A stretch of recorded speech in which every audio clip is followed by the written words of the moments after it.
Performa tim yang tinggi adalah kunci keberhasilan dalam berbagai organisasi, termasuk dalam bisnis, olahraga, maupun dalam pemerintahan. Membangun performa tim yang efektif membutuhkan kerjasama dan komunikasi yang kuat, serta pemahaman yang jelas tentang tujuan dan tanggung jawab individu di dalam tim.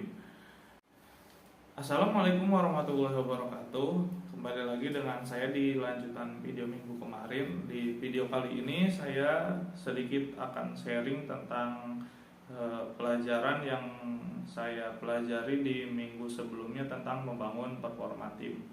Nah, pertama-tama, membangun performa tim yang efektif dimulai dengan memastikan bahwa setiap anggota tim memiliki pemahaman yang jelas tentang tujuan dan tanggung jawabnya. Ini melibatkan pembangunan tujuan dan spesifik terukur untuk tim, dan membuat setiap anggota tim memahami peran mereka dalam mencapai tujuan tersebut. Hal ini dapat dilakukan dengan memberikan setiap anggota tim tanggung jawab yang jelas dan mendefinisikan harapan yang spesifik terhadap setiap tugas yang harus dilakukan. Itu yang coba saya terapkan kepada tim saya. Jadi untuk membangun chemistry atau performa di tim saya menerapkan tujuan yang jelas. Misal target di bulan ini kita berapa, nah itu harus ditanamkan ke setiap individu di dalam tim bahwa ya target kita di bulan ini sekian. Nah, kita mengingatkan target itu setiap hari, setiap pagi dan setiap sore ketika kita selesai beraktivitas. Jadi ya target yang jelas itu akan memicu si individu untuk mengejar kekurangannya, kayak gitu. Yang kedua, penting untuk memastikan bahwa komunikasi dalam tim itu terbuka dan jujur. Anggota tim harus merasa nyaman untuk berbicara satu sama lain dan membahas masalah yang mungkin muncul.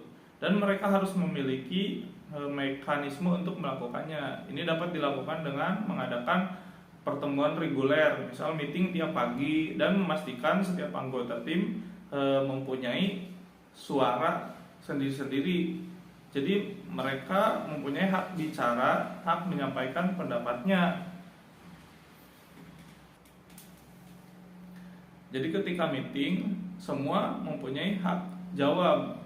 Jadi nggak ada omongan yang ini lebih penting, omongan yang itu lebih penting. Jadi semua menyampaikan haknya masing-masing. Nah, itu bisa membangun komunikasi yang lebih luas.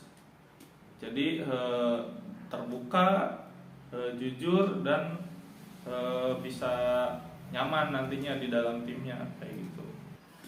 Yang ketiga, membangun performa tim yang efektif juga membutuhkan fokus pada keterampilan setiap individu.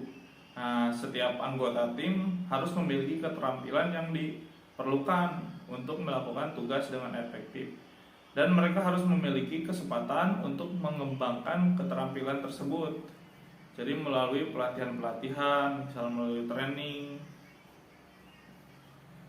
Ini dapat dilakukan dengan menentukan keterampilan yang diperlukan untuk setiap peran di dalam tim.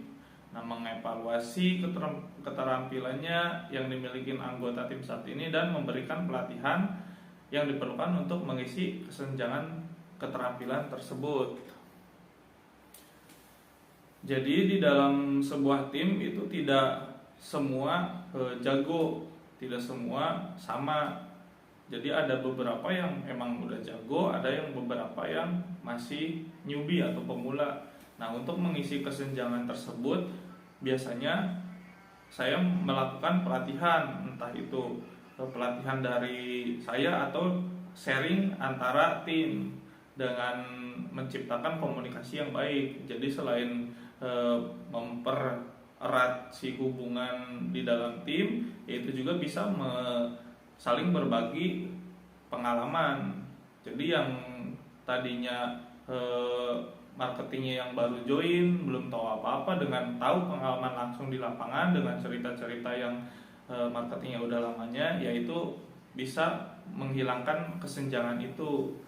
Secara tidak langsung nanti skill yang baru join pun ikut naik, dikarenakan ya udah tahu dari pengalaman-pengalaman yang seniornya. Yang keempat, dalam membangun performa tim yang efektif melibatkan pemberian feedback yang berkelanjutan. Jadi setiap anggota tim harus diberi feedback secara teratur tentang kinerjanya, baik positif maupun negatif, dan mereka harus diberi kesempatan untuk memperbaiki kinerja mereka. Ini dapat dilakukan dengan memberikan feedback secara teratur melalui proses ya tadi evaluasi dan melalui diskusi terbuka di dalam briefing. Nah, si feedback ini bisa kita omongin secara empat mata ataupun secara di dalam briefing. Jadi misal pencapaian hari ini kamu di hari kemarin kamu mau closing sekian, nah di hari berikutnya kita tagih gimana, kendalanya apa. Jadi ya kalau misal yang lain masih bisa ngasih saran atas kendalanya, ya udah biar mereka mencari solusinya sendiri. Tapi kalau misal udah mentok ya, di sana kita masuk untuk ngasih solusinya kayak gitu. Dengan membangun performa tim yang bagus, yaitu dapat meningkatkan efisiensi dan produktivitas di dalam perusahaan, sehingga performa tim yang efektif dapat meningkatkan kinerja tiap individu. Ketika timnya bagus, otomatis dari individunya ikut naik. Jadi nggak ada yang ketinggalan di dalam sebuah tim itu.